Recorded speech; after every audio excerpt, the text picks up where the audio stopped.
আশা করি তোমরা সবাই ভীষণ ভীষণ ভালো আছো। কিছু স্কুলে পরীক্ষা বোধহয় শেষ হয়ে গেছে, আর এখনো কিছু স্কুলে পরীক্ষা চলছে।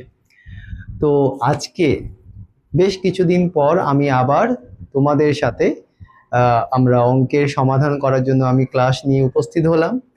আজকে আমি ক্লাস 6-এর যে প্রথম সামেটিভ যে পরীক্ষা, ফার্স্ট সামেটিভ পরীক্ষার যতটা সিলেবাস হয় আর কি, ওই পর্যন্ত তো আমি করিয়ে দিয়েছি। আজকে নতুনভাবে আমরা সেকেন্ড সামেটিভ অর্থাৎ অধ্যায় 7 থেকে আমরা ক্লাস 6-এর অঙ্কগুলো রেগুলার বেসিসে করব।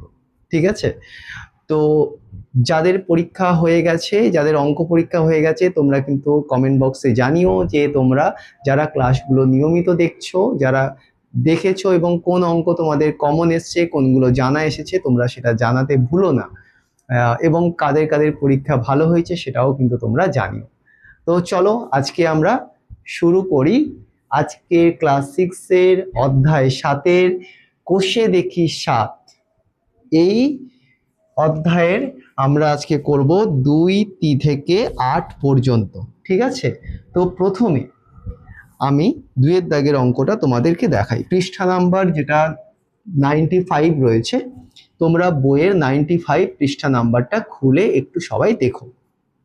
দেখো 2-এর দাগ থেকে আমরা শুরু করব। দেখো 2-এর দাগের অঙ্কতে কি বলছে, মিঠু 4টি খাতা কিনবে। কটা খাতা কিনবে মিঠু? বলেছে 4টি। একটি খাতার দাম 12.75 টাকা হলে মিঠুকে কত টাকা জোগাড় করতে হবে?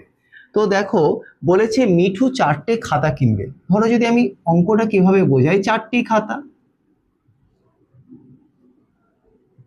এবারে ধরো এখানে বলেছে একটা খাতার দাম 12.75 টাকা। তাহলে ধরো আমি দশমিকে দিচ্ছি না, যদি বলি একটি খাতার দাম, মানে একটি খাতার দাম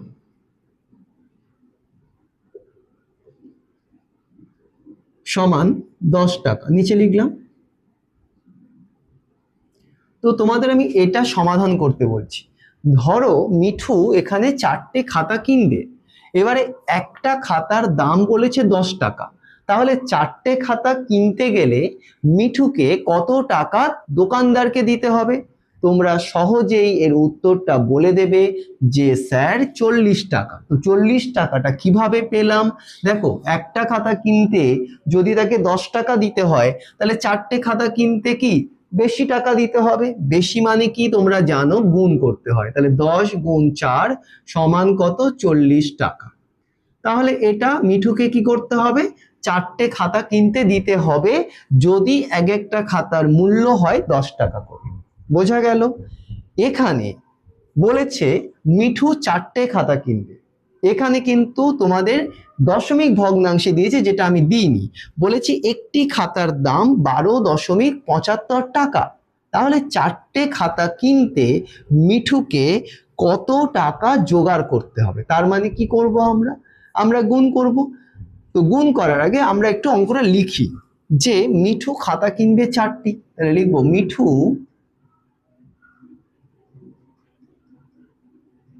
খাতা কিনবে সমান 4টি। এবার লিখবো একটি খাতার দাম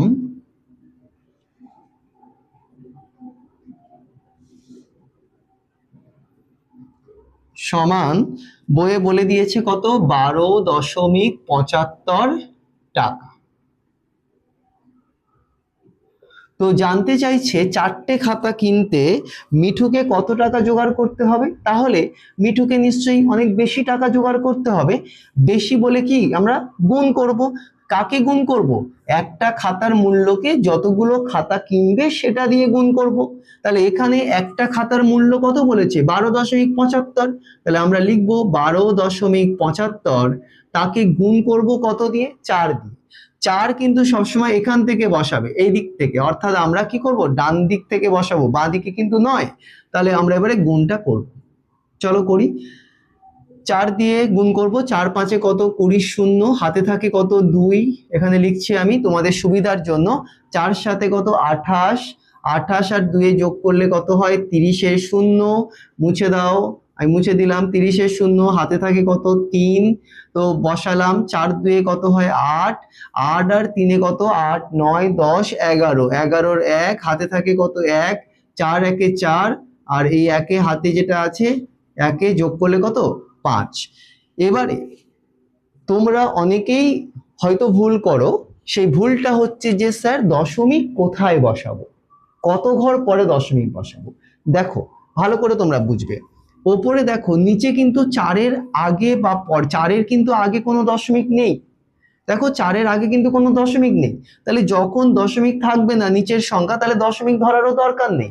তোমরা দেখবে দশমিক ওপরের সংখ্যায় রয়েছে, ক ঘর পরে রয়েছে দেখো 1 ঘর, 5 একটা ঘর, 7 একটা ঘর, তাহলে 1 ঘর 2 ঘর, 2 ঘর পরে দশমিক আছে মানে 2 ঘর আগে আছে। যদি 5 আর 7-এর কি আগে দশমিক, 2 ঘর আগে, তোমরা কি করবে 2 ঘর আগে দশমিক এই ডান দিক থেকে বসাবে, তাহলে এই 1 ঘর এই 2 ঘর, তাহলে দশমিকটা বসবে এইখানে।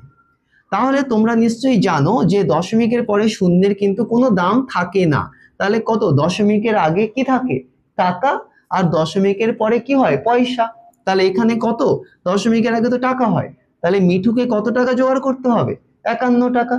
ঠিক আছে, তাহলে এই হলো আমাদের উত্তর। অতএব দিয়ে লিখবো মিঠুকে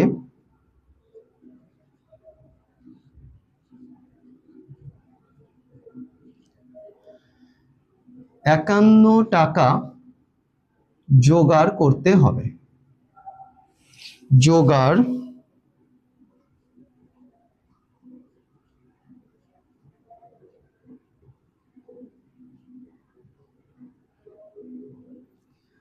তো এই হলো আমাদের আজকের অঙ্কটা শেষ, 2-এর দাগের অঙ্কটা। এবারে চলে যাব আমরা পরবর্তী 3-এর দাগের অঙ্কতে।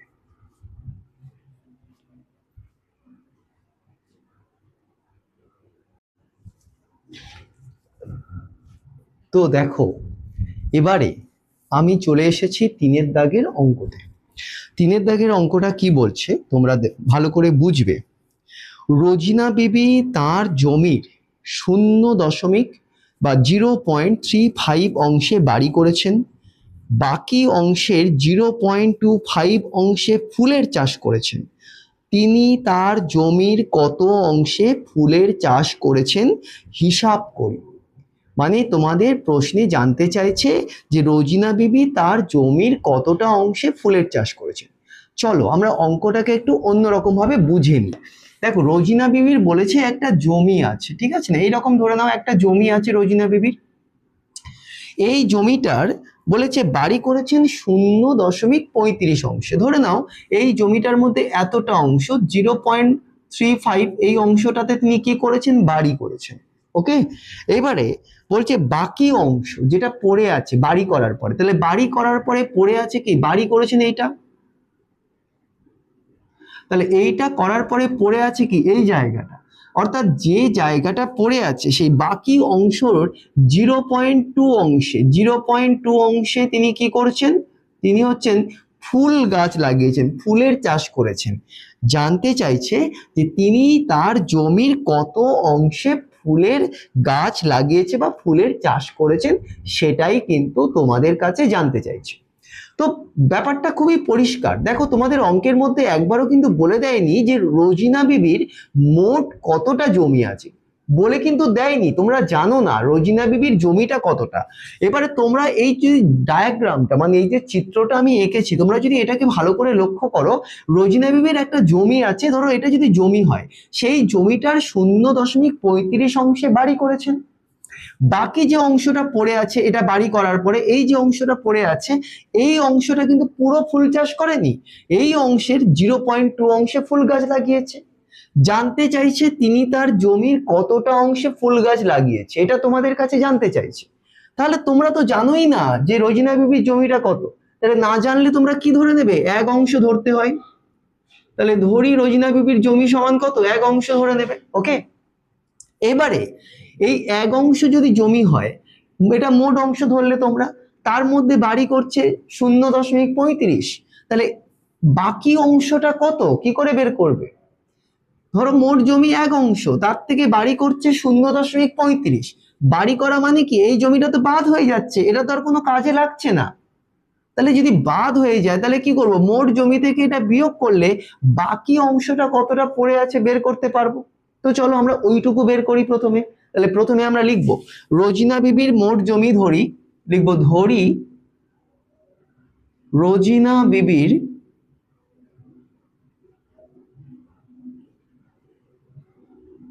মোট জমি সমান এক অংশ। যেহেতু আমরা জানি না তাই আমরা এক ধরে নিলাম। এবার লিখব বাড়ি করেছেন, লিখব বাড়ি করেছেন, দেখো তোমাদের বইয়ে বলেছে কত, 0.35 অংশ।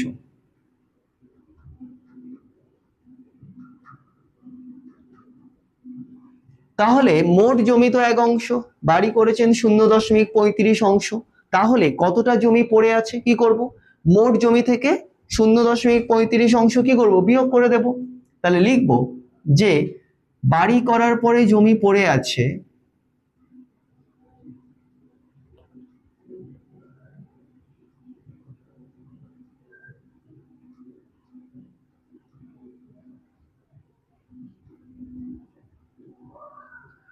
সমান মোট জমি 1, তার থেকে বাড়ি করছে কত 0.35 বিয়োগ করব। এবারে দেখো পয়েন্টের বিয়োগটা কিভাবে করতে হয় ভালো করে খেয়াল করবে তোমরা। পয়েন্টের বিয়োগ করতে গেলে পয়েন্টটাকে কিন্তু তুলতে হবে। তাহলে পয়েন্ট যদি তুলি কি নিয়ম কি আছে, পয়েন্টের পরে যে কটা সংখ্যা সে কটা কিন্তু শূন্য বসবে। যদি পয়েন্টের পরে একটা সংখ্যা থাকে তাহলে তোমরা কি করবে, একটা শূন্য হবে। একটা শূন্য মানে কি 10 ধরতে হয় তোমরা জানো।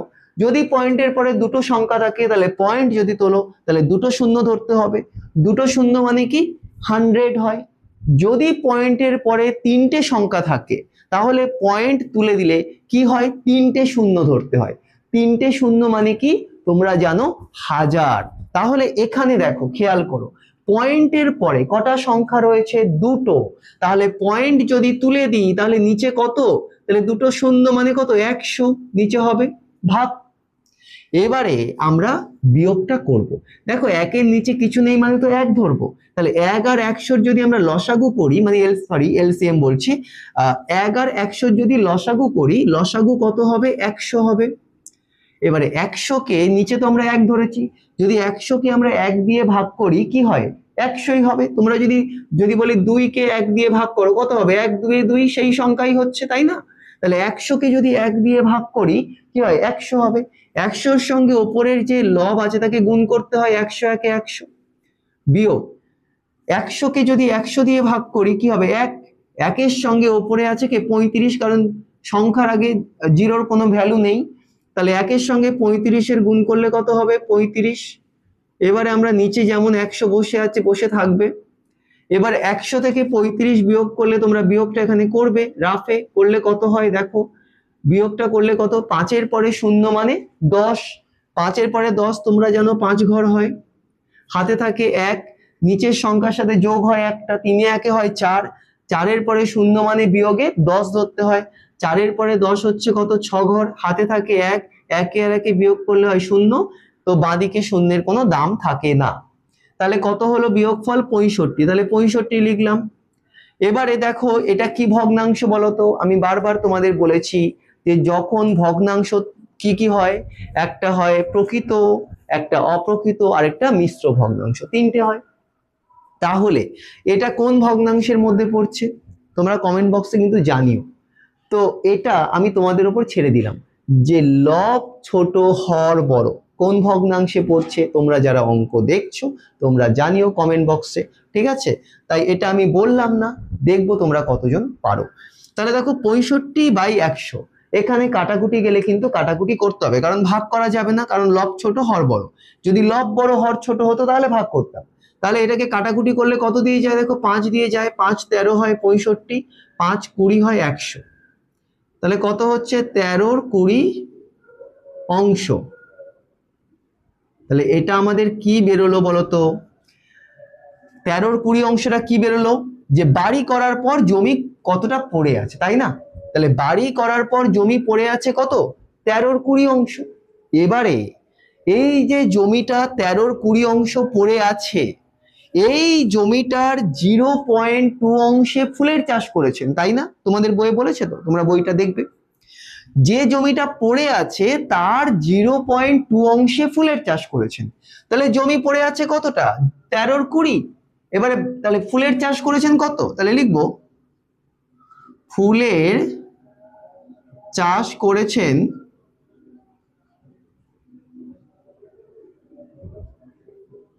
সমান যে জমিটা পড়ে আছে তার 0.2 অংশে। বুঝতে পারছো? তাহলে জমি পড়ে আছে কত? 13-20। তাহলে 13-20 এর 0.2 অংশ। এবারে দেখো, চলো করি। তাহলে 13-20 যেমন আছে আমাদের বসাতে হবে। তোমরা জানো এর মানে কি?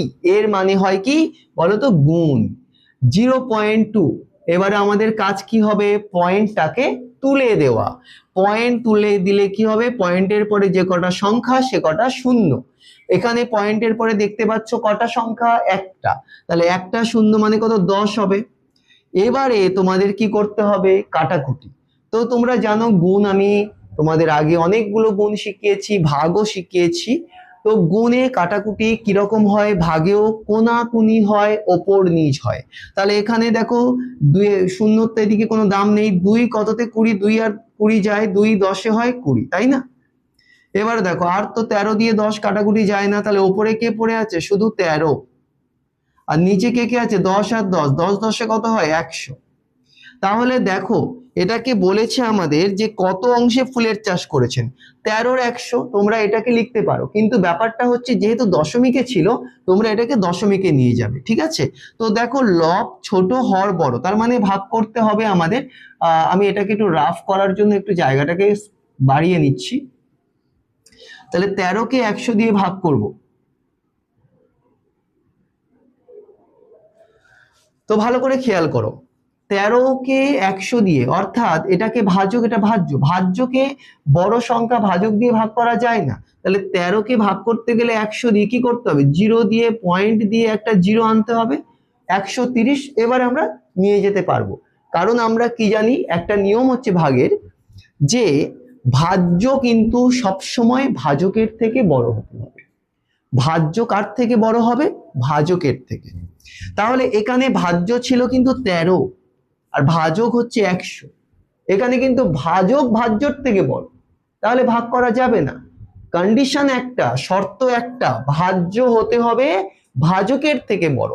তার মানে এবারে দেখো 100 একে কত? 100। 100 3 অঙ্কের সংখ্যা, এখানে 3 অঙ্ক নেব। 102-এ কত? 200। বেশি হচ্ছে, তাহলে কত? 100 একে 100।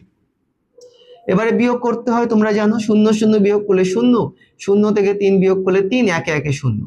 তাহলে দেখো 30 তো যাবে না। তাহলে এবারে কি করব? দশমিকের জন্য একটা শূন্য আনতে পারি। তাহলে 103-এ কত? 300। তাহলে এই হলো 0.3 অংশ। তাহলে 0.13, সরি 3 বলছি, 13 অংশ। তাহলে তিনি কত অংশে ফুলের চাষ করেছেন? 0.13 অংশ। এটা হলো আমাদের আনসার। আমার এখানে বোর্ডের নিচে লেখার জায়গা নেই, তো এটাই হচ্ছে আমাদের আনসার। তোমরা অতএব দিয়ে লিখবে যে তিনি তার জমির 0.13 অংশে ফুলের চাষ করেছেন। তোমরা এটা লিখে নিও। জায়গা নেই, জায়গা থাকলে আমি লিখে দিতাম, ঠিক আছে? তো তোমরা একটু, তাও আমি এখানে লিখে দিই ছোট করে, দেখে নাও। তিনি তার জমির, একটু কষ্ট করে তোমরা বুঝে নিও, ঠিক আছে? তিনি তার জমির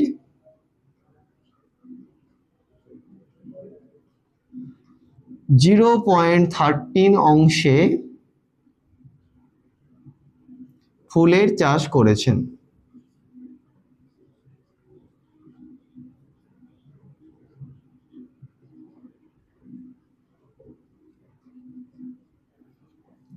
এই হয়ে গেল কিন্তু আমাদের 3-এর দাগের অঙ্কটা শেষ। এবারে আমি চলে যাব পরবর্তী 4-এর দাগের অঙ্কতে।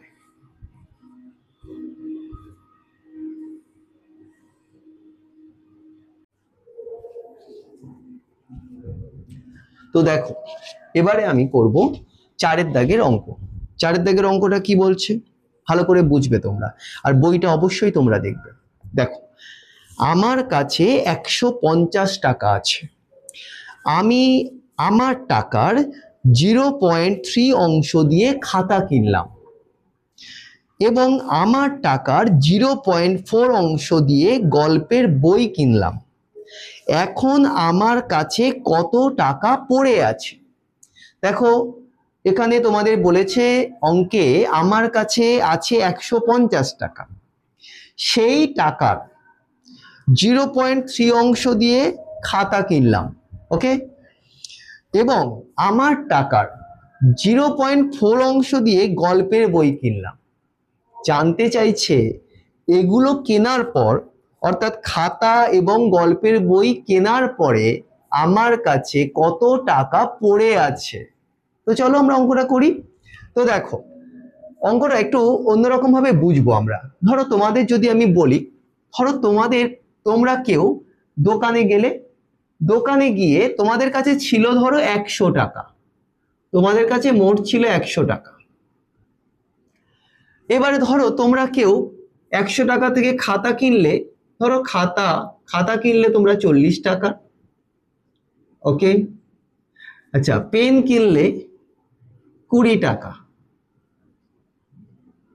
এবারে যদি আমি জানতে চাই তোমাদের কাছে যে খাতা এবং পেন কেনার পরে তোমাদের কাছে আর কত টাকা পড়ে আছে, তোমরা অনেকেই উত্তর দিয়ে দেবে যে স্যার, খাতা এবং পেন কেনার পরে আমাদের কাছে আর 40 টাকা পড়ে আছে। কি করে 40 টাকা পেলাম বলো তো? দেখো, একটু বুঝে নিই আমরা, তারপরে আমরা অঙ্কে যাব। মোট টাকা কিন্তু তোমাদের কাছে ছিল কত? 100 টাকা। এই টাকাটা কিন্তু মোট ছিল। এবারে তোমরা সেই টাকা থেকে, এই মোট টাকা থেকে কিন্তু খরচ করছো, যা খরচ করছো কিন্তু এই টাকাটা থেকে, কারণ এটা তোমাদের কাছে আছে। এই টাকা থেকে খাতা কিনেছো 40 টাকার, পেন কিনেছো 20 টাকার, তাহলে তোমরা মোট কত টাকা খরচ করলে? এই দুটোকে কি করবে? যোগ করবে। কত হবে? কত? 60 টাকা। এইবারে যদি জানতে চাই, তোমরা এটা তো খরচ করলে, খাতার পেন কেনা মানে কি? খরচ করলে তো তোমরা।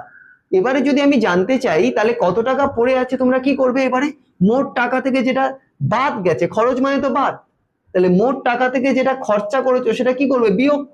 তাহলে 100 থেকে যদি আমরা 60 বিয়োগ করি তাহলে কত টাকা পড়ে থাকে? না, 40 টাকা। বোঝা গেল? একই রকম ভাবে যেভাবে আমি এটা বোঝালাম, এই অঙ্কটাও, 4-এর দাগের অঙ্কটাও আমরা ঠিক একই রকম ভাবেই করব। কি বলেছে? বলেছে আমার কাছে 150 টাকা আছে। দেখো, তাহলে লিখবো আমার কাছে আছে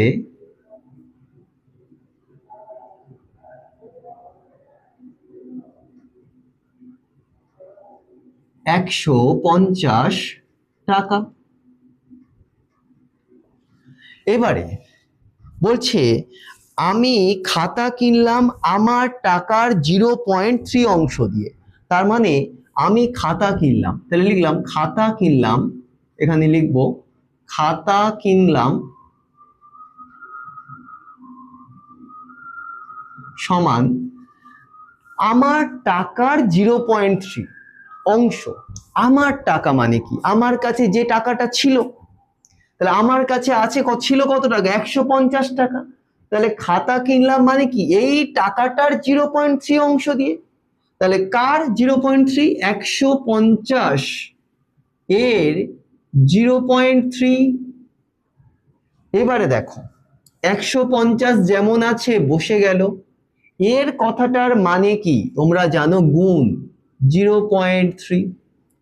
এবারে পয়েন্ট তোলা মানে কি? পয়েন্ট তোলা মানে হচ্ছে পয়েন্টের পরে যে কটা ডিজিট অর্থাৎ নাম্বার থাকবে আমরা সে কটা শূন্য বসাবো। এখানে কটা ডিজিট রয়েছে? একটা, তাহলে একটা শূন্য মানে কি? 10।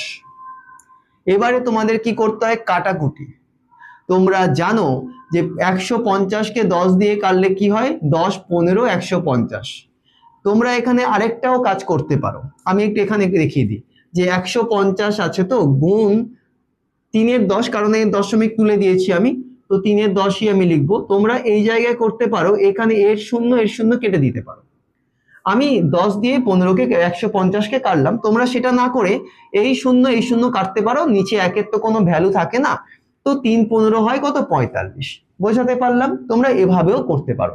আমি এখানে কেটেছি 10×15 = 150।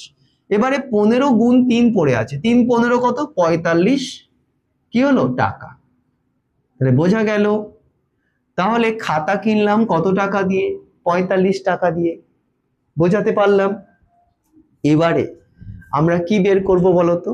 তোমাদের বলেছে যে গল্পের বই কিনলাম, তাহলে সেটা বের করব, কত টাকার গল্পের বই। তাহলে লিখবো গল্পের বই কিনলাম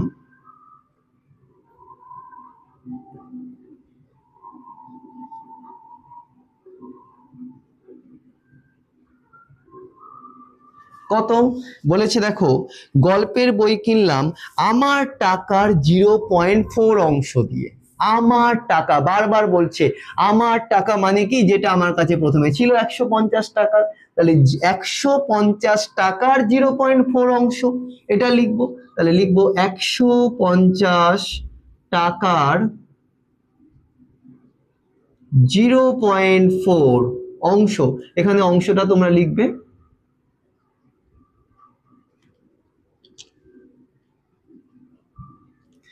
তাহলে দেখো 150, তাহলে 150 তো আমরা লিখবই। টাকার, এর মানে কি, আচ্ছা এখানে 150 এর আমি এরটাকে মুছে দিয়ে আমি একটু টাকার করছি, তাহলে আমাদের ভাষাটা একটু ভালো শোনাবে।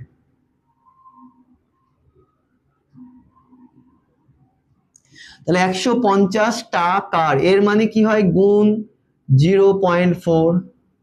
এবার আমাদের কাজ কি, পয়েন্ট তোলা। তাহলে পয়েন্ট যদি তুলে দিই, দেখো পয়েন্টের পরে একটা ডিজিট মানে কত, 10 নিচে বসবে। এবারে কাটাকুটি করলে দেখো আমি একটু এরকম ভাবে কাটি, এই শূন্য কেটে দিলাম, তাহলে কত, 15×4, 4×15 কত বলো তো, 15 একে 15, 15×2 30, 3×15 45, 4×15 কত, 60, 60 টাকা। তাহলে আমি গল্পের বই কিনলাম কত টাকা দিয়ে, গল্পের বই কিনলাম 60 টাকা দিয়ে। এবারে তোমরা দেখো তোমাদের কাছে ছিল 150 টাকা, তোমরা খাতাটা কিনলে কত, 50 টাকা, 45 টাকা দিয়ে। গল্পের বই কিনলে কত টাকা দিয়ে, 60 টাকা দিয়ে। এবারে জানতে চাইছে কত টাকা পড়ে আছে। তাহলে এবারে তোমরা কি করবে, যে খাতার গল্পের বই কিনতে মোট কতটা খরচ হলো সেটা বের করবে। তাহলে সেটাই বের করব আমরা, যে মোট খরচ হলো, আমি আর লিখছি না, লিখবো মোট খরচ করলাম, বা মোট খরচ হলো, মোট খরচ হলো সমান, দুটোকে কি করব, যোগ করব, 45 যোগ 60 সমান কত টাকা খরচ হলো বলো তো, 60 আর 45 যোগ করলে কত, 105 টাকা।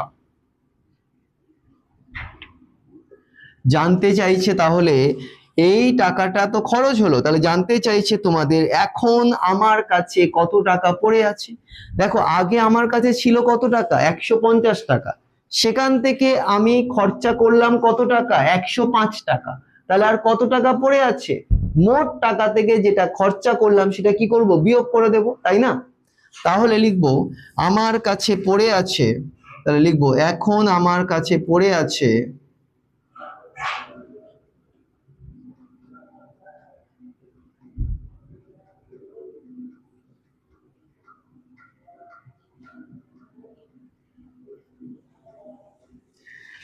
মোট টাকা ছিল 150, তার থেকে বিয়োগ করব 105, কত হয় বলো তো, 45 টাকা।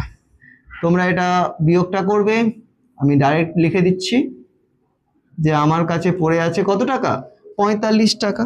তাহলে এই হয়ে গেল আমাদের 4-এর দাগের অঙ্কটা শেষ। এবারে আমরা চলে যাব পরবর্তী 5-এর দাগের অঙ্ক। যাওয়ার আগে একটাই কথা তোমাদেরকে বলার, যদি তোমাদের এই অঙ্কে কোনো সমস্যা থেকে থাকে তাহলে কিন্তু কমেন্ট বক্সে তোমরা কমেন্ট করো। আমি কিন্তু তোমাদের কমেন্ট বক্সে যদি তোমরা বলো যে স্যার অঙ্কটা, কোনো অঙ্কে অসুবিধা যদি থাকতেই পারে, যদি তোমরা জানাও আমি নিশ্চয়ই তোমাদের সেই অঙ্কের সমাধান আবার করিয়ে দেব, ঠিক আছে?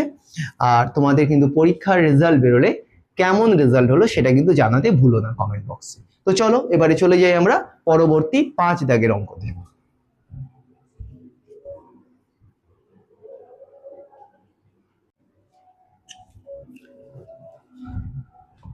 তো দেখো এবার আমি চলে এসেছি 5 দাগের অঙ্কে। 5 দাগের অঙ্কটা কি বলছে তোমরা প্রত্যেকে বইটা দেখবে ভীষণ মনোযোগ দিয়ে, ঠিক আছে? কারণ অঙ্কে কিন্তু একটু জায়গায় বা কোনো একটা জায়গায় ভুল গেলে কিন্তু তোমরা নাম্বার পাবে না, তো মনোযোগ দিয়ে দেখতে হবে ভালো নাম্বার পেতে গেলে। তো চলো, বলছে আজ আমরা মোটর গাড়িতে 94.5 কিমি পথ যাব, কিলোমিটার পথ যাব। 1 কিলোমিটার যেতে ওই মোটর গাড়ির 0.078 লিটার পেট্রোল খরচ হয়। হিসাব করে দেখি আমাদের মোট কত লিটার পেট্রোল দরকার। দেখো অঙ্কটাকে আমরা একটু অন্যরকম ভাবে বুঝি। ধরো আমরা এখান থেকে, এই রাস্তা এখান থেকে আমরা এইটুকু যাব, ঠিক আছে? কিসে যাব? মোটর গাড়িতে যাব, কারণ পেট্রোল তো আর সাইকেলে লাগে না, মোটর গাড়িতেই লাগে, গাড়িতে লাগে। তো আমরা মোটর গাড়িতে যাব, ধরো এটা একটা মোটর গাড়ি, আমরা এই মোটর গাড়িতে আমরা যাচ্ছি, ঠিক আছে? তো যাচ্ছি, তো এই গাড়িতে যাচ্ছি, এখান থেকে এইটুকু পথটা কত ধরে নাও, এখান থেকে এইটুকু পথটা বলে দিয়েছে কত, 94.5 কিমি পথ। মানে এখান থেকে এইটুকু পথ হচ্ছে কত, 94.5 কিলোমিটার পথ বলে দিয়েছে তোমাদের বইয়ে।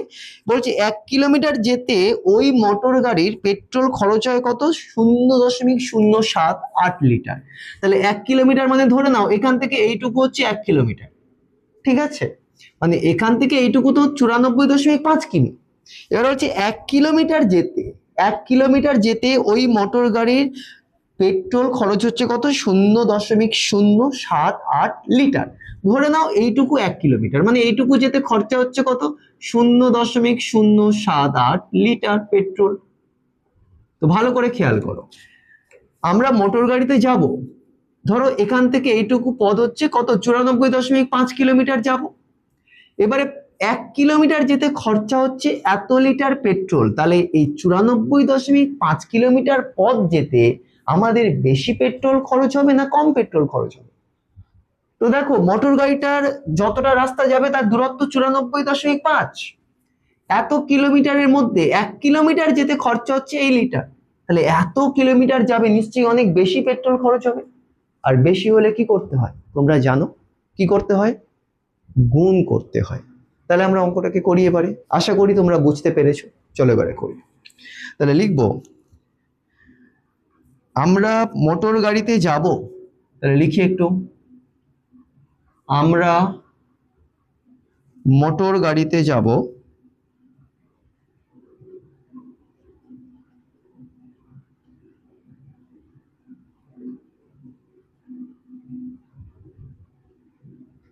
,94.5 কিমি পথ। এবারে বলছে 1 কিলোমিটার যেতে পেট্রোল খরচ হয় কত, 0.7078 লিটার। দেখবো 1 কিমি যেতে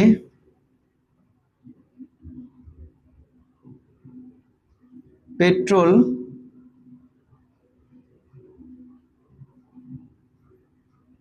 খরচ হয়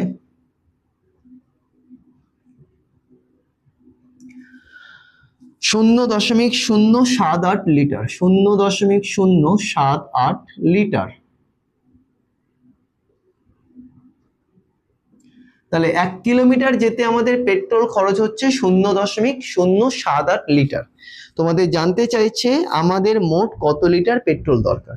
তাহলে আমরা কতটা রাস্তা যাব, 94.5, তাকে গুণ করব কত দিয়ে, 0.078 লিটার। আর কেন গুণ করব সেটা আমি বুঝিয়ে দিলাম। তো আমরা প্রথমে লিখব 94.5, তাকে গুণ করব 0.078। এখানে অনেকের প্রবলেম থাকে যে স্যার কোথা থেকে বসাবো। দেখো দশমিকের আগে কত ঘর আছে, 1 ঘর, তাহলে আমরা 1 ঘর, দশমিকের আগে 1 ঘর, দশমিক তো এর সোজাই আছে, তাহলে এখান থেকে বসাবো 0.078। এবারে দেখো ওপরে কিন্তু দুটো ঘর কিছু নেই, তাহলে যখন কিছু না থাকবে কি করবে তোমরা, শূন্য ধরে নেবে। বোঝাতে পারলাম? এভাবে তোমরা সাজাবে, তাহলে দেখবে পরীক্ষার খাতায় এই অঙ্কগুলো ভুল যাওয়ার সম্ভাবনাই তোমাদের নেই। বোঝা গেল? তো এবারে গুণ চিহ্ন দেব, দিয়ে আমরা গুণটা করব। তো ভালো করে বোঝো, প্রথমে 8 দিয়ে সবগুলোকে গুণ করব, করি চলো। 8 শূন্যে কত হয়? 0। 8 শূন্যে আবার হয় 0।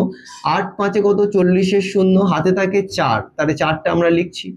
8 4-এ কত? 32। 32 আর 4-এ যোগ করলে কত হয়? 32, তাহলে 36-এর 6, হাতে থাকে কত? 3। এবারে দেখো 8 9 কত? 72। 72 আর 3-এ কত? 72 আর 3-এ হয় 75। বোঝা গেল? এবার এই দুটো মুছে দিই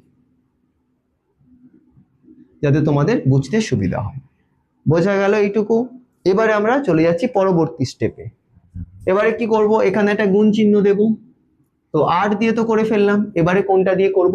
তার পরে মানে আগের যে সংখ্যাটা আছে 7, এটা দিয়ে করব, কারণ গুণটা কি আমরা ডান দিক থেকে বাঁ দিকে আসি। ঠিক আছে, তো চলো 7 দিয়ে করি। 7 শূন্যে কত? 0, আবার 7 শূন্যে 0, 5 7-এ কত? 35-এর 5, হাতে থাকে কত? 3, এখানে বসলো।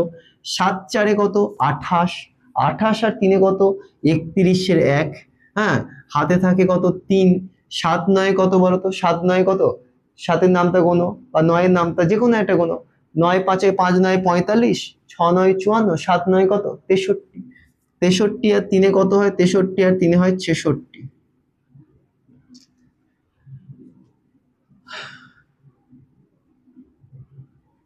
এবার আমরা কি করব বলো? 7 দিয়ে করে ফেললাম, আবার আমরা কি করব? গুণ চিহ্ন দেব। দিয়ে এবারে দেখো 7-এর আগে কি আছে? 0, 0 দিয়ে আমরা গুণ করব। তাহলে কোন সংখ্যার সাথে যদি 0 দিয়ে গুণ করি, তোমরা জানো কি সব 0 হয়। তাহলে আমরা এখানে গুণে নেব যে ওপরে কতগুলো সংখ্যা আছে। কটা আছে? 1টা 2টো 3টে 4টে 5টা, তাহলে 5টা শূন্য বসাবো। 1টা 2টো 3টে 4টে 5টা বসিয়ে হয়ে গেল। আবার গুণ চিহ্ন দেব। আবার দেখো কি আছে? আরেকটা 0, তাহলে আবার ওপরে 5টা সংখ্যা, তাহলে 5টা শূন্য এখানে বসবে। 2টো 3টে 4টে 5টা। এবারে আমরা কি করব? হয়ে গেল গুণ, আমাদের যোগ করতে হবে এবারে। তাহলে দেখো 0 বসে গেল, 0 0 যোগ করলে 0, 0 0 0 যোগ করলে 0। এবারে 5 আর 6 আছে, 5 6 যোগ করলে কত হয়? 11-এর 1, হাতে থাকে কত? 1, হ্যাঁ, 1 1-এ 2, 2 আর 5-এ কত হয়? যোগ করলে 7, 6 আর 7-এ যোগ করলে 6 6 12, আর 1-এ কত হয়? 13 3, হাতে থাকে কত? 1, 6 আর 1-এ যোগ করলে 7, আর 0 এখানে বসে গেল। ঠিক আছে, এইবারে আমাদের প্রধান কাজ, যে দশমিকটা তাহলে কোথায় বসবে স্যার? অনেকেই প্রশ্ন করবে তোমরা। তো দেখো, এটা নিয়ে ঘাবড়ানোর কোনো দরকার নেই, খুব সাধারণ, খুব ইজি একটা ব্যাপার আমি বলে দিচ্ছি। শুধু সেই ব্যাপারটা তোমরা একটু মাথায় রাখবে, মনে রাখবে। দেখো ওপরে দশমিকের পরে কটা সংখ্যা রয়েছে, দেখো ওপরটা দেখো, প্রথমে দেখো ওপরে কটা আছে? 1টা 2টো 3টে, 3টে সংখ্যা আমরা নিয়েছি তো, হ্যাঁ, শূন্য নিয়েছি তো। তো ওপরে কটা আছে? 1টা 2টো 3টে দশমিকের পরে। নিচে দশমিকের পরে কটা সংখ্যা রয়েছে? 1টা 2টো 3টে, তাহলে 3টে আর 3টে কটা হয়? 6টা। তাহলে দশমিকটা কি 6 ঘর আগে বসাবো। বোঝা গেছে? অর্থাৎ ওপরে যতগুলো সংখ্যায় দশমিক থাকবে, নিচে যতগুলো সংখ্যায় দশমিক থাকবে, সেই দুটো যোগ করে তোমরা তত ঘর আগে দশমিক বসাবে। তাহলে ওপরে 3টে, নিচেও 3টে, তাহলে হলো কটা? 6টা। তাহলে আমরা 6টা ঘর আগে দশমিক বসাবো। তাহলে এখান থেকে গুনবো 1 ঘর 2 ঘর 3 ঘর 4 ঘর 5 ঘর, কত? 6 ঘর। তাহলে এইখানে দশমিকটা বসলো। ঠিক আছে, তো তোমরা জানো দশমিকের পরে এই শূন্যগুলোর কোনো দাম থাকে না, আর আগেও শূন্যের কোনো দাম থাকে না। তাহলে কত? 7.371 লিটার। তাহলে কত লিটার পেট্রোল আমাদের দরকার? তাহলে অতএব দিয়ে লিখবো, অতএব আমাদের মোট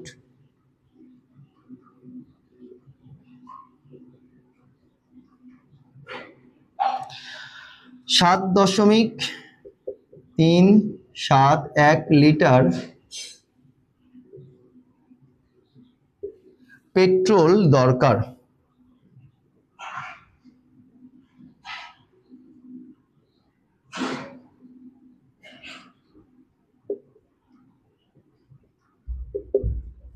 এই হয়ে গেল কিন্তু আমাদের 5-এর দাগের অঙ্কটা শেষ। আশা করি তোমরা সবাই অঙ্কটা বুঝতে পারছো। তো চলে যাব আমরা পরবর্তী 6-এর দাগের অঙ্কে।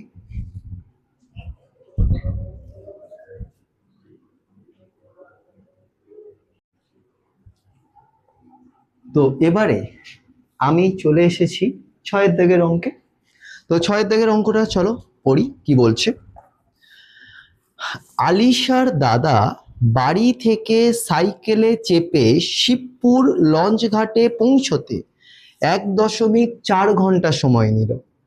যদি সে ঘন্টায় 11.5 কিমি বেগে সাইকেল চালায়, তবে আলিশাদের বাড়ি থেকে শিবপুর লঞ্চ ঘাট কত দূরে হিসাব করি। দেখো তোমাদের অঙ্কে বলেছে আলিশার দাদা বাড়ি থেকে সাইকেলে শিবপুর লঞ্চ ঘাটে পৌঁছতে তার সময় লাগলো 1.4 ঘন্টা। ঠিক আছে, যদি সে ঘন্টায় মানে প্রতি ঘন্টায় মানে কি প্রতি ঘন্টায় 11.5 কিলোমিটার বেগে সাইকেল চালায়। জানতে চাইছে তাহলে আলিশাদের বাড়ি থেকে শিবপুর লঞ্চ ঘাটটা কতটা দূরে আছে। চলো অঙ্কটাকে আমরা একটু ইজিলি বুঝে নিই বা সহজভাবে একটু বুঝে নিই। ধরো আলিশার দাদা এটা হচ্ছে এই জায়গাটা লঞ্চ ঘাট, আর এটা হচ্ছে আলিশাদের বাড়ি। তো বাড়িটাকে একটু আমরা ছবি আঁকি, আমি তো খুব ভালো ড্রয়িং করতে পারি না, তাও চেষ্টা করছি। তো ধরো এটা একটা আলিশাদের বাড়ি। তো এই বাড়ি থেকে আলিশার দাদা সে কি করছে, তো এই মানুষটা সাইকেলে বেরিয়ে যাচ্ছে, সাইকেল নিয়ে যাচ্ছে। ঠিক আছে, এবার ধরো এই বাড়ি হচ্ছে আলিশাদের এই বাড়ি থেকে আলিশার দাদা এইখানে আসছে, এটা লঞ্চ ঘাট, বোঝা গেল। এবারে এই জায়গা থেকে এইখানে আসতে তার সময় লাগছে কতটা, দেখো তোমাদের অঙ্কে বলেছে 1.4 ঘন্টা। তো কতটা সময় লাগছে, এই জায়গাটা সময় লাগছে 1.4 ঘন্টা। অর্থাৎ আলিশার দাদা বাড়ি থেকে অর্থাৎ এখান থেকে তার এইখানে আসতে সময় লাগছে 1.4 ঘন্টা। ঠিক আছে, এবারে তোমাদের বলেছে যদি সে ঘন্টায় মানে প্রতি ঘন্টায় এক ঘন্টায় 11.5 কিমি বেগে সাইকেল চালাচ্ছে, অর্থাৎ সাইকেলের গতিবেগ সাইকেলের স্পিড কত, 11.5 কিলোমিটার। তাহলে সাইকেলের স্পিডটা হচ্ছে 11.5 কিমি বেগে সে সাইকেল চালাচ্ছে। তাহলে জানতে চাইছে আলিশাদের বাড়ি থেকে শিবপুর লঞ্চ ঘাটটা কতটা দূরে। দেখো আমি যদি বলি যে এখান থেকে অর্থাৎ বাড়ি থেকে এই লঞ্চ ঘাট পৌঁছতে ধরো কারোর কোনো ব্যক্তি বা কোনো লোকের 2 ঘন্টা সময় লাগছে। এবারে সে প্রতি ঘন্টায় সে সাইকেল চালাচ্ছে 30 কিমি বেগে বা 30 কিমি স্পিডে কিলোমিটার বেগে সাইকেল চালাচ্ছে। তাহলে যদি প্রতি ঘন্টায় 30 কিলোমিটার বেগে সাইকেল চালায়, হ্যাঁ, তাহলে তার সময় লাগছে 2 ঘন্টা। এবারে প্রতি ঘন্টায় সে 30 কিলোমিটার বেগে সাইকেল চালাচ্ছে, তাহলে কত কিলোমিটার যাবে 2 ঘন্টায়, বেশি কিলোমিটার যাবে। যদি 1 ঘন্টায় যদি 30 কিমি সাইকেল চালিয়ে যায়, 30 কিমি স্পিডে যায়, তাহলে 2 ঘন্টায় সে আরো বেশি স্পিডে যাবে। তো বেশি হলে কি করতে হয়, গুণ করতে হয়। তাহলে আমরা এখানেও কি করব, আলিশার বাড়ি থেকে লঞ্চ ঘাট 1.4 ঘন্টা দূরে, মানে মানে সময় লাগছে কত, 1.4 ঘন্টা। এবারে আলিশার দাদার সাইকেলের গতিবেগ কত, ঘন্টায় 11.5, অর্থাৎ তাহলে 1.4 ঘন্টায় সে কতটা পথ যাবে। তার মানে কি করব, আমরা গুণ করে দেবো, দিলেই বেরিয়ে যাবে যে 1.4 ঘন্টায় আলিশার দাদা কতটা দূরত্ব যাচ্ছে। আর যতটা দূরত্ব যাচ্ছে ততটা কি দূরত্বটা কার দূরত্ব, আলিশার বাড়ি থেকে ওই শিবপুর যে লঞ্চ ঘাট তার দূরত্ব। তো চলো অঙ্কটাকে আমরা করি, আশা করি এটা তোমরা বুঝতে পেরেছো। তো লিখবো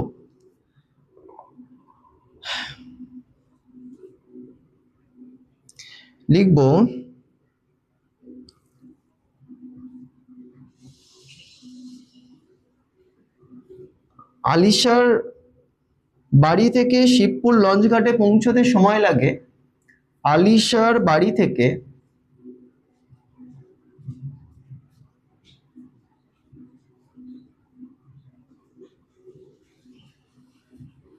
শিবপুর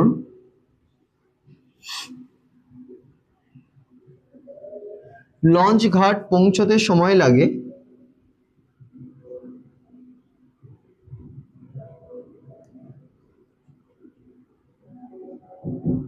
লঞ্চ ঘাটে পৌঁছতে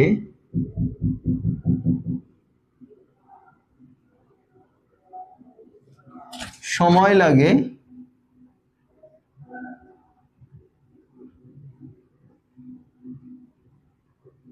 1.4 ঘন্টা। এটাই তো বলে দিয়েছে তোমাদের বইয়ে। এবারে আলিশার দাদার সাইকেলের গতিবেগ কত, 11.5 কিমি, এটাও বলে দিয়েছে। তাহলে লিখবো আলিশার দাদার সাইকেলের গতিবেগ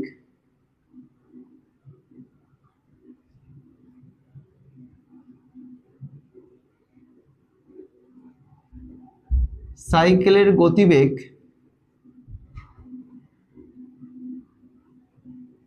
গতিবেগ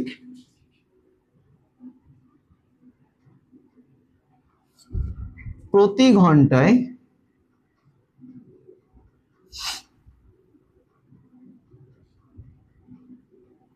11.5 কিমি। তাহলে আলিশার দাদার সাইকেলের গতিবেগ প্রতি ঘন্টায় 11.5 কিমি। তাহলে 1.4 ঘন্টায় কতটা যাবে সেটা বের করব আমরা।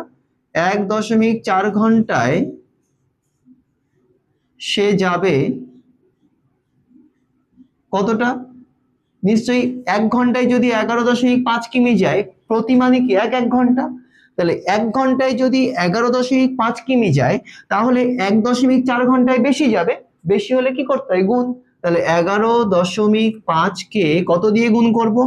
1.4। তাহলে কোথায় বসাবো বলো তো? দশমিকের আগে কত? 1 ঘর, তাহলে এখান থেকে বসাবো 1.4, গুণ চিহ্ন দেবো। এবারে চলো গুণটা করি। প্রথমে 4 দিয়ে করব। 4 5 কত? 20, শূন্য হাতে থাকে কত? 2। 4 1 কত? 4, আর 2 যোগ করলে কত? 6। 4 1 কত? 4। কি দেবো এখানে? গুণ। এবারে কি দিয়ে করব? 1 দিয়ে। 1 5 কত? 5। 1 1 1, 1 1 1। এবারে আমরা কি করব? যোগ করব। শূন্য বসলো। 6 আর 5 যোগ করলে কত? 11 1। হাতে থাকে কত? 1। 4 1 5, 5 আর 1 কত? যোগ করলে 6 1। এবারে তোমরা বলো তো কত ঘর পরে দশমিক বসাবো? দেখো, ওপরে 1 ঘর, নিচে 1 ঘর, তার মানে কি 2 ঘর পরে। তাহলে সরি, 2 ঘর আগে, মানে 1 ঘর 2 ঘর, মানে এখানে দশমিক বসাবো। দশমিকের পরে শূন্যের কোনো দাম থাকে না, তাহলে কত? 16.1 কিলোমিটার।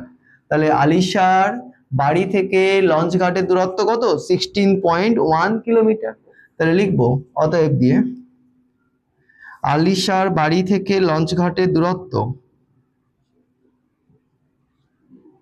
আলিশাদের বাড়ি থেকে লঞ্চ ঘাটের দূরত্ব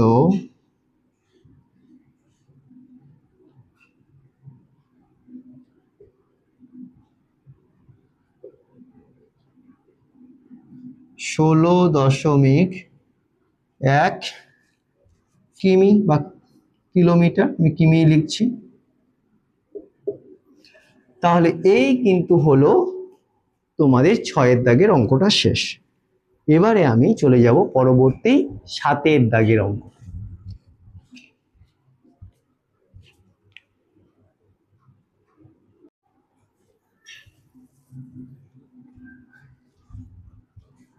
তো এবারে আমি চলে এসেছি 7 দাগের অঙ্কে। দেখো, 7 দাগের অঙ্কটা খুব মন দিয়ে দেখবে। মা আমাকে 2.5 কিলোগ্রাম বা কিগ্রা ডাল কিনে আনতে বললেন। কত কিগ্রা ডাল কিনে আনতে বললেন? 2.5 কিগ্রা। 1 কিগ্রা ডালের দাম 62.50 টাকা হলে কত টাকা নিয়ে দোকানে যাব? মা কিনে আনতে বললেন কত? 2.5 কিগ্রা ডাল। 1 কিগ্রা ডালের দাম 62.50 টাকা। তাহলে 2 কিগ্রা মানে 2.5 কিগ্রা ডালের দাম কি হবে? 1 কিগ্রার দাম যদি 62.50 টাকা হয়, তাহলে 2.5 কিগ্রা মানে কি 1 কিগ্রার থেকে বেশি। আর বেশি ডাল কিনতে গেলে কি করতে হবে? কম টাকা দিলে হবে না তো, কি দিতে হবে? বেশি টাকা দিতে হবে, তাই না? তাহলে এখানে বলছে মা আনতে বললেন কত? 2.5 কিগ্রা ডাল। 1 কিগ্রা ডালের দাম 62.50 টাকা। তাহলে 2.5 কিগ্রা ডাল কিনতে গেলে আমাকে কত টাকা নিয়ে দোকানে যেতে হবে সেটা আমাকে বের করতে হবে। তোমরা বুঝতে পেরে গেছো যে তোমাদের কি করতে হবে। কারণ 1 কিগ্রা ডালের দাম যদি 62.50 টাকা হয়, 2.5 কিগ্রা ডালের দামটা অনেক বেশি হবে। আর বেশি হলে কি করতে হয়? গুণ করতে হয়। তো অঙ্কটা একটু লিখে আমরা করে নিই, চলো।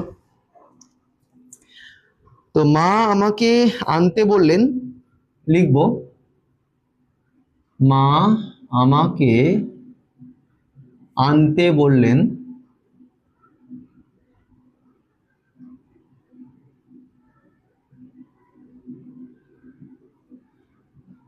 2.5 কিগ্রা ডাল।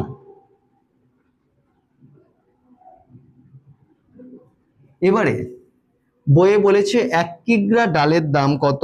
62.50 টাকা। তো লিখি 1 কিগ্রা ডালের দাম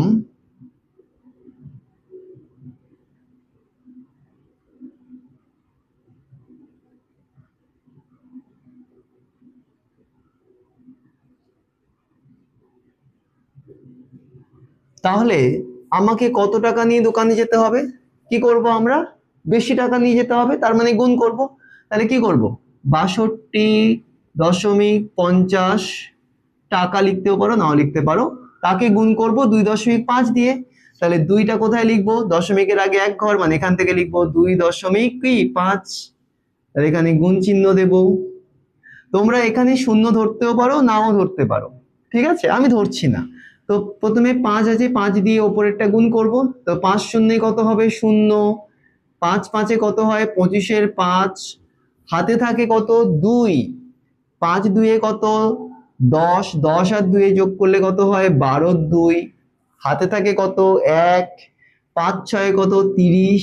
30 আর 1-এ যোগ করলে কত হয়? 31। বোঝা গেল? এবার আমরা এখানে গুণ দেব। এবারে কি দিয়ে করব? 2 দিয়ে। দেখো 2 শূন্যে কত হয়? 0। 2 5-এ কত হয়? 10-এর 0। হাতে থাকে কত? 1। 2 2-এ 4 আর 1-এ যোগ করলে কত? 5। 2 6-এ কত? 12। তাহলে এই হয়ে গেল আমাদের গুণটা। এবারে কি করতে হয়? যোগ। চলো যোগ করি। 0 বসলো। 0 আর 5-এ যোগ করলে কত হয়? 5। 0 আর 2-এ যোগ করলে কত হয়? 2। 5 আর 1-এ যোগ করলে কত? 6। 3 আর 2-এ যোগ করলে কত? 5। আর 1 বসে গেল। ঠিক আছে, এবারে তোমরা বলো তো কত ঘর আগে দশমিক বসাবো? দেখো ওপরে দশমিকের আগে মানে দশমিক কটা ঘর আগে রয়েছে? একটা, দুটো, নিচে একটা। তাহলে দুটো আর একটা যোগ করলে কটা হয়? 3টে। তাহলে 3টে ঘর আগে দশমিক বসাবো। 1 ঘর, 2 ঘর, 3 ঘর। তাহলে এখানে তাহলে কি দশমিকের পরে শূন্যের কোনো দাম থাকে না। তাহলে এই টাকাটা, এটা হচ্ছে কি টাকা। তাহলে এই হলো আমাদের উত্তর। তাহলে আমাদের লিখতে হবে যে কত টাকা নিয়ে দোকানে যাব। তাহলে অতএব দিয়ে লিখবো, অতএব দিয়ে আমরা লিখব যে আমি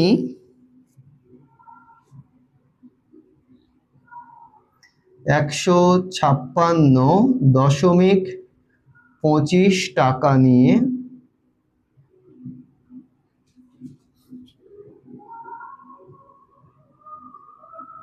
দোকানে যাব।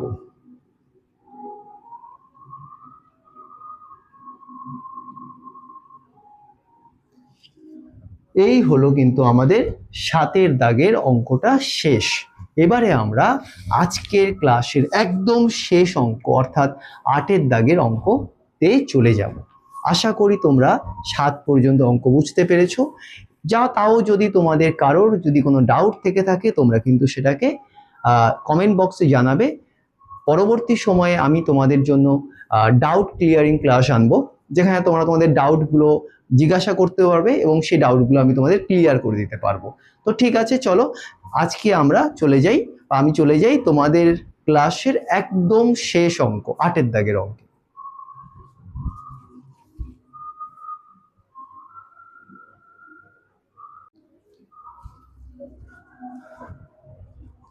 তো আজকে আমি একদম আজকের ক্লাসের শেষ অঙ্কে চলে এসেছি। তো চলো শেষ অঙ্কটা আমরা পড়ে নিই। একটি সমবাহু ত্রিভুজের পরিসীমা 14.4 সেমি। ওই সমবাহু ত্রিভুজের একটি বাহুর দৈর্ঘ্য কত সেমি তা দশমিক সংখ্যায় লিখি। দেখো তোমাদের আগে জানতে হবে সমবাহু ত্রিভুজ কি। দেখো ত্রিভুজ কিরকম হয়? একটা ত্রিভুজ এইরকম হবে। ত্রিভুজের কটা বাহু? 3টে বাহু, তোমরা জানো। সমবাহু মানে কি? যে ত্রিভুজের প্রতিটা বাহু সমান, মানে এটা যদি 6 সেমি হয় এটাও 6, এটাও 6, অর্থাৎ সব কটা বাহু সমান, তাকে বলে সমবাহু ত্রিভুজ। এবারে পরিসীমাটা কি? ত্রিভুজের তিনটে বাহুর সমষ্টি, অর্থাৎ বাইরে যতগুলো বাহু রয়েছে তার সমষ্টি হচ্ছে কি পরিসীমা। তাহলে যদি বলি এই ত্রিভুজটার পরিসীমা কত, তোমরা কি করবে, এই ত্রিভুজের এক একটা বাহুর মান কত 6, তাহলে 6 কে ত্রিভুজের কটা বাহু, তিনটে, তাহলে গুণ করবে, 3 6 কত 18 সেমি, যদি সেমি একক থাকে তাহলে সেমি বসাবে, তাহলে কত 18 সেমি পরিসীমা। সমবাহু কথাটার মানে বোঝা গেল? সমবাহু মানে হচ্ছে সব বাহু সমান, অর্থাৎ সমবাহু ত্রিভুজ কি, যে ত্রিভুজের সবকটি বাহু সমান তাকে বলে সমবাহু। এবং ধরো এখানে আমি একটা উদাহরণ দিয়ে বোঝালাম যে প্রতিটা বাহু যদি 6 সেমি করে হয়, 6 সেমি করে হয়, তাহলে তার পরিসীমা কত, তোমরা সবকটা বাহু তো 6 সেমি, তোমরা একটা বাহুর মানকে মানে কোন সংখ্যা দিয়ে গুণ করবে, তোমরা জানো যে ত্রিভুজের কটা বাহু থাকে, তিনটে বাহু, তোমরা কি করবে 3 দিয়ে গুণ করে দেবে, দিলেই পরিসীমা বেরোলো কত 18 সেন্টিমিটার। এখানে আমরা পরিসীমাটাকে বের করলাম, কিন্তু তোমাদের অঙ্কে পরিসীমা কিন্তু দেওয়া আছে। কি বলেছে, একটা সমবাহু ত্রিভুজের পরিসীমা দেওয়া রয়েছে। ধরো একটা এরকম একটা ত্রিভুজ রয়েছে, যে ত্রিভুজটার পরিসীমাটা বলেছে, অর্থাৎ চারিদিকের পরিসীমাটা কত বলেছে, তোমাদের বলেছে 14.4 সেমি, 14.4 সেমি। তোমাদের কিন্তু বাহুর মানটা বলেনি।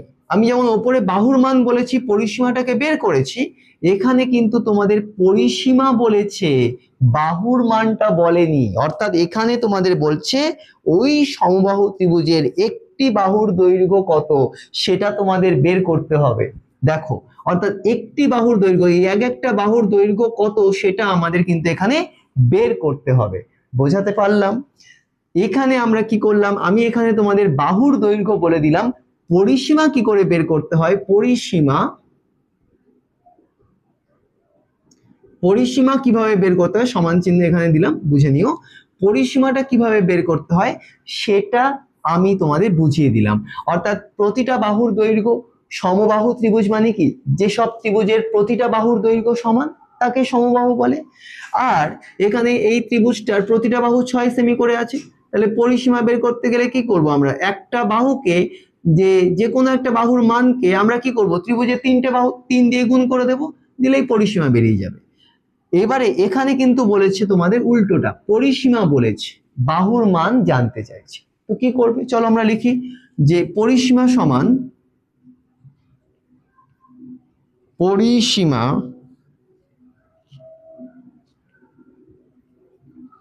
14.4 সেমি।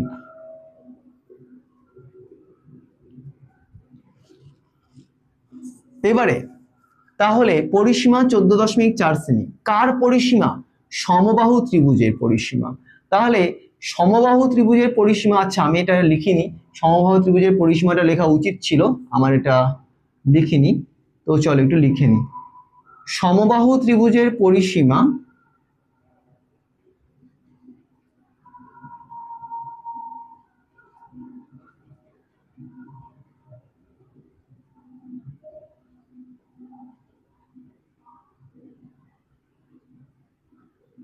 (14.4 সেমি)।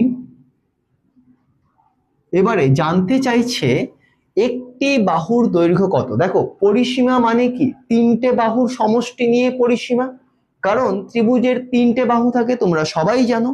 পরিসীমাটা কি আমি বুঝিয়ে দিলাম, যে ত্রিভুজের তিনটে বাহুর যোগফল অর্থাৎ সমষ্টি নিয়ে পরিসীমা গঠিত হয়। তাহলে এখানে পরিসীমা মানে কি, তিনটে বাহুর সমষ্টি দেওয়া রয়েছে, জানতে তোমাদের চাইছে কি, একটা বাহুর মান জানতে চাইছে।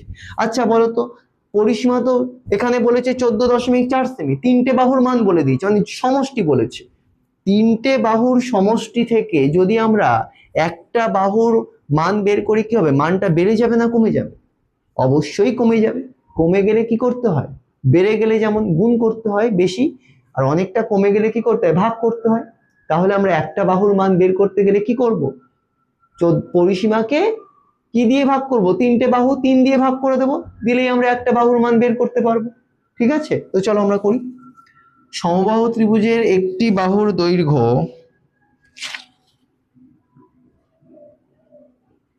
সমবাহু ত্রিভুজের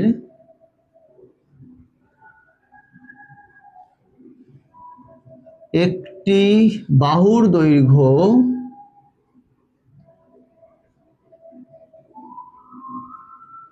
সমান 14.4 সেমি, তাকে আমরা ভাগ করব কি 3 দিয়ে। তো দেখো 3 এক অঙ্কের সংখ্যা, এখানে এক অঙ্ক নিলে তো হবে না, এত ছোট, 2 অঙ্ক নেব। 3 4 কত 12, 3 5 কত 15, দেখো 14 থেকে 15 বেশি, তাহলে কত নেব 3 4 12। এবারে বিয়োগ করব, 2 এর পরে 4 2 ঘর, তাহলে আর হাতে কিছু নেই, একে একে শূন্য, শূন্য বসানোর দরকার নেই। দেখো 3 দিয়ে কিন্তু 2 কে ভাগ করা যায় না। এবারে কি করব, দশমিক আছে, নামাতে তো পারবো না, তাহলে দশমিকটা এখানে তুলে দেব, দিলে এবারে নামবে কোনটা 4। 3 এর নামটা গুনো, কততে হয় 3 8 কত 24 হয়, তাহলে 3 8 কত 24। এই হয়ে গেল, তাহলে কত হলো 4.8 সেমি। তাহলে একটি বাহুর দৈর্ঘ্য জানতে চেয়েছে দশমিক সংখ্যায়, দেখো দশমিক সংখ্যাই বেরোলো না, তাহলে লিখবো একটি বাহুর দৈর্ঘ্য 4.8 সেমি। একটি বাহুর দৈর্ঘ্য